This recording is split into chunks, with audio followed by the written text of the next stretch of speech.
Havia algo que muitas famílias ainda não percebiam: cada vez que uma porta se abria, não era apenas uma pessoa que entrava, mas também a influência que ela carregava. Um lar podia ser fortalecido por boas presenças, mas também podia ser enfraquecido por visitas que traziam confusão e trevas.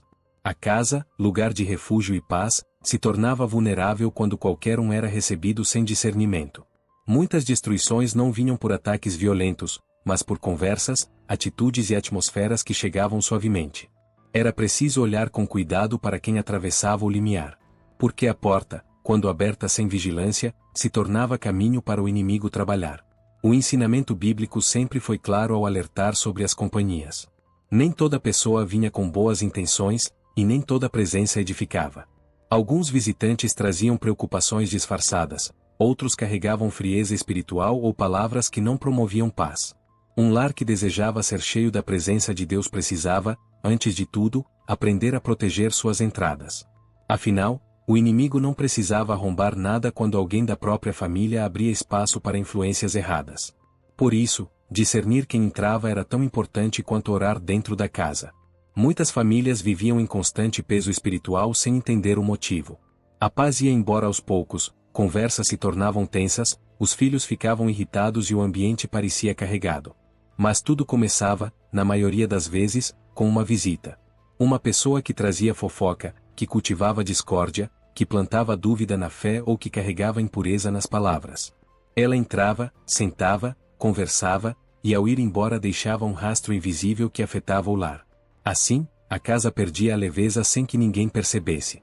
Era por isso que tantos líderes espirituais alertavam sobre a importância de vigiar.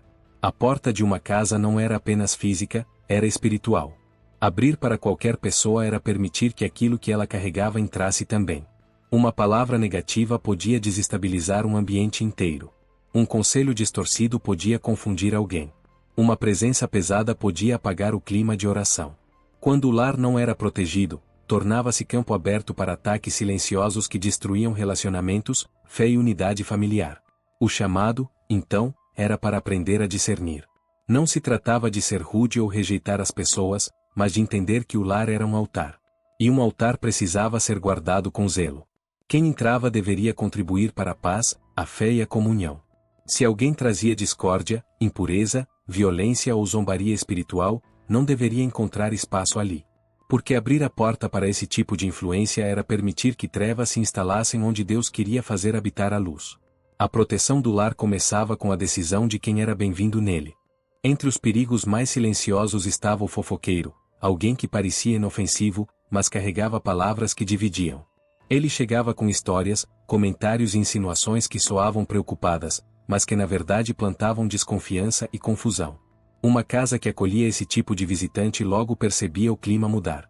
Pequenas dúvidas surgiam entre marido e esposa, irmãos se afastavam, e a paz era substituída por tensão.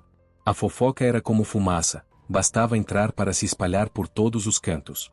Depois dele vinha o imoral, alguém que trazia consigo hábitos e pensamentos distorcidos. Sua presença carregava um peso espiritual que contaminava o ambiente. Conversas mal intencionadas, histórias indecentes e atitudes que desrespeitavam a pureza acabavam influenciando quem o recebia. Uma visita assim fazia a casa perder a sensibilidade espiritual, enfraquecendo a oração e apagando o sentimento de reverência. Não era apenas uma pessoa entrando, mas uma atmosfera inteira de impureza tentando se alojar no lar. Havia também o idólatra e o ocultista, que muitas vezes vinham com objetos, práticas ou costumes que não pertenciam à luz. Eles traziam símbolos, crenças ou rituais que carregavam portas abertas para o espiritual errado. Quando uma casa aceitava esses elementos, ainda que por educação ou tradição, permitia que influências contrárias a Deus se instalassem. Era comum, depois disso, a família sentir opressão, medo ou inquietação sem saber de onde vinha. Bastava um pequeno objeto para que a paz fosse interrompida. Outro visitante perigoso era o violento, aquele cuja presença trazia agressividade, rancor e tensão. Ele não precisava levantar a voz ou bater em alguém para espalhar conflito. Seu jeito de falar, seus olhares e suas atitudes carregavam uma energia pesada que desestabilizava qualquer ambiente. Quando encontrava espaço dentro de um lar, plantava medo, irritação e insegurança. Uma casa que acolhia a violência logo se tornava território de discussões e desentendimentos constantes. Por fim, havia o incrédulo escarnecedor, aquele que zombava da fé, ridicularizava a oração e colocava dúvida onde antes havia confiança. Ele chegava com risos e comentários irônicos que enfraqueciam o espírito. Suas palavras desanimavam, apagavam a esperança e afastavam o coração das coisas de Deus. Uma casa que permitia sua influência acabava trocando a fé pela dúvida e a oração pelo medo. Era um visitante que não tocava o corpo, mas destruía a alma. Quando essas presenças entravam no lar, as consequências surgiam de maneira lenta, quase imperceptível. Pequenas mudanças aconteciam no comportamento das pessoas: irritação sem motivo, cansaço constante, desânimo para orar. A casa, antes cheia de leveza, começava a parecer mais pesada, como se o ar tivesse ficado denso. Nada disso acontecia por acaso. Cada influência carregada por aqueles visitantes deixava marcas invisíveis, transformando o ambiente pouco a pouco. Assim, a harmonia familiar ia sendo corroída sem que ninguém percebesse. Os relacionamentos também começavam a sentir o impacto. Palavras ditas sem pensar criavam feridas, e discussões antes raras se tornavam frequentes. Já não havia paciência, e qualquer pequena contrariedade se transformava em conflito. O lar parecia sempre inquieto, como se estivesse carregando algo que não pertencia a ele.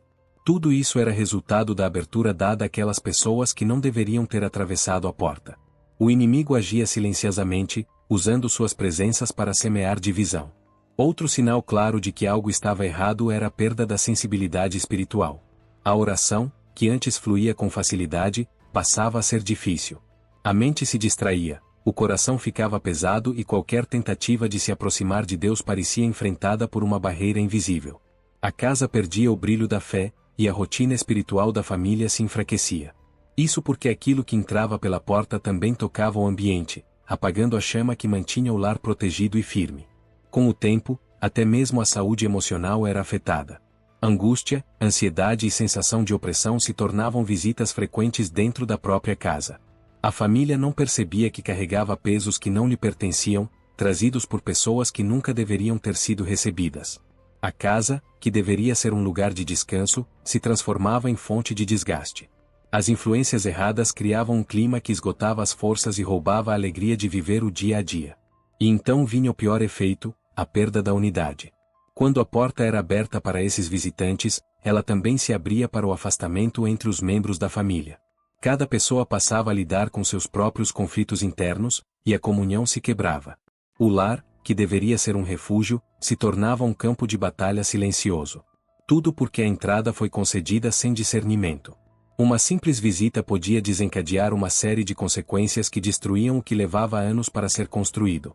Para restaurar a paz dentro do lar, era preciso primeiro compreender que a porta da casa precisava ser guardada com sabedoria. Nem todo visitante trazia bênção, e discernir isso era uma atitude espiritual e prática. A família precisava aprender a observar comportamentos, palavras e atmosferas que cada pessoa carregava. Não se tratava de julgar, mas de proteger aquilo que era sagrado. A casa deveria ser um lugar onde a luz reinava, e por isso era necessário limitar entradas que traziam sombras. A oração se tornava, então, a primeira defesa. Antes de receber alguém, era importante pedir discernimento e paz. Quando o lar era entregue a Deus diariamente, as influências negativas tinham menos espaço para agir. A oração iluminava o ambiente, revelava intenções escondidas e fortalecia a família para reconhecer quando algo não estava certo. Assim, a porta do lar deixava de ser apenas uma entrada física e se tornava um ponto protegido espiritualmente. Outra atitude essencial era estabelecer limites com sabedoria e firmeza. Não era necessário confrontar ninguém com agressividade, mas era fundamental não permitir que certas conversas, hábitos ou atitudes ultrapassassem o limiar da casa. Se alguém trazia fofoca, violência, impureza ou zombaria, era preciso encerrar a visita com gentileza e direcionar o ambiente de volta à paz. Proteger o lar significava escolher quem tinha permissão de permanecer nele e por quanto tempo. Além disso, era importante cultivar dentro da casa aquilo que fortalecia a unidade. Momentos de oração em família, conversas sinceras, palavras de encorajamento e atitudes de amor criavam uma barreira sólida contra qualquer influência contrária. Quando o lar respirava fé e harmonia, qualquer visitante que não estivesse alinhado com essa atmosfera era facilmente percebido. A paz se tornava tão forte que nada conseguia permanecer por muito tempo se viesse para quebrá-la. Por fim, a família precisava lembrar que proteger a casa era um ato contínuo. A porta sempre seria um ponto de entrada, mas cabia aos moradores decidir o que entrava por ela. Quando havia vigilância, oração e discernimento, os visitantes perigosos não encontravam espaço. Assim, a casa permanecia leve, segura e cheia da presença divina. Porque, no fim, a verdadeira proteção começava com a simples decisão de não abrir a porta para aquilo que não vinha para edificar.